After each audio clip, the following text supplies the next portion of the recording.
Chapter 1.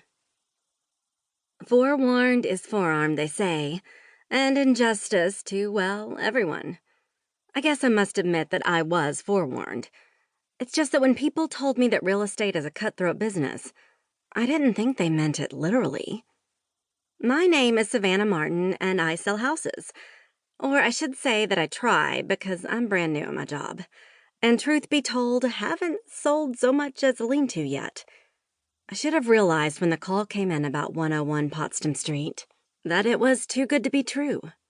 It was about 8:45 in the morning on the first Saturday in August, and I was at work, as usual.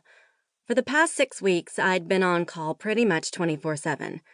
Not exactly what I'd had in mind when I looked forward to setting my own hours, and I haunted the office like a proverbial ghoul.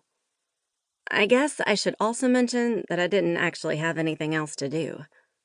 I used to work at the makeup counter at the mall, but when I got my real estate license, I quit my job and started living off my savings in the hope that my dwindling bank balance would give me the incentive I needed to succeed.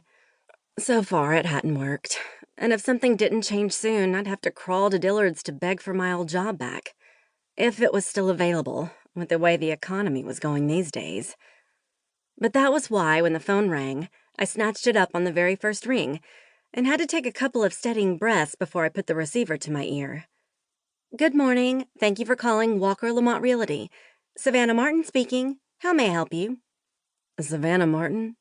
A male voice repeated. I nodded. Yes, sir? I waited for him to comment, but instead he just continued chummily like we were old friends. See, Savannah, it's like this.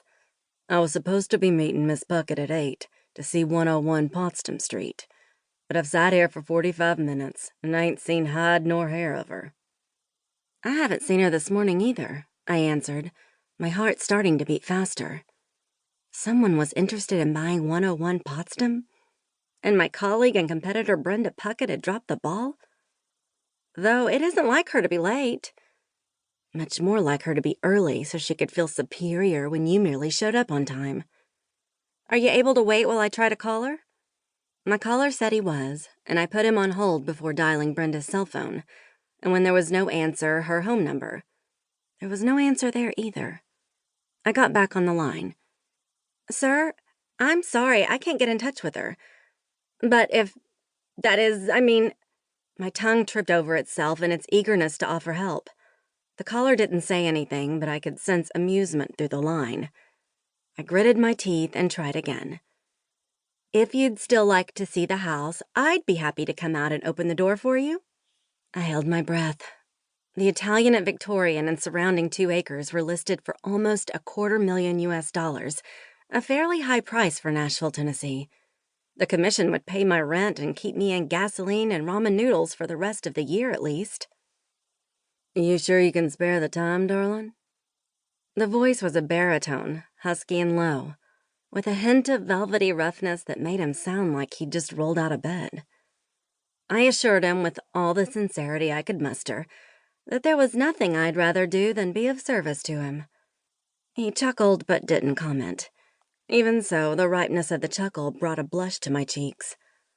I ignored it, promising him I'd be there in 15 minutes, and then I wasted the first 30 seconds of that time doing a premature victory dance before I grabbed my purse and headed out the door.